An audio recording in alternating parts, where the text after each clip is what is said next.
Concentration, or the bringing of the mind to a center and keeping it there, is vitally necessary to the accomplishment of any task. It is the father of thoroughness and the mother of excellence. As a faculty, it is not an end in itself, but is an aid to all faculties, all work.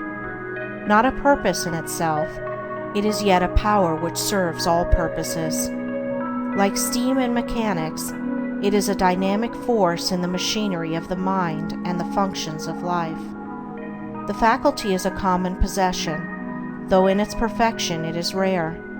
Just as will and reason are common possessions, though a perfectly poised will and a comprehensive reason are rare possessions, the mystery which some modern mystical writers have thrown around it is entirely superfluous. Every successful man, in whatever direction his success may lie, practices concentration, though he may know nothing about it as a subject of study. Every time one becomes absorbed in a book or task, or is rapt in devotion or assiduous in duty, concentration, in a greater or lesser degree, is brought into play. Many books purporting to give instructions on concentration make its practice and acquisition an end in itself. Than this, there is no surer nor swifter way to its destruction. The fixing of the eye upon the tip of the nose, upon a doorknob, a picture, a mystical symbol, or the portrait of a saint, or the centering of the mind upon the navel, the pineal gland, or some imaginary point in space.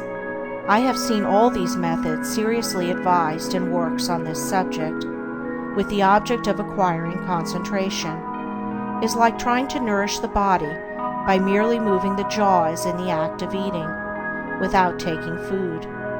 Such methods prevent the end at which they aim. They lead towards dispersion and not concentration, towards weakness and imbecility rather than towards power and intelligence. I have met those who have squandered, by these practices, what measure of concentration they at first possessed, and have become the prey of a weak and wandering mind. Concentration is an aid to the doing of something. It is not the doing of something in itself. A ladder has no divine knowledge, or the sweeping of a floor, without resorting to methods which have no practical bearing in life.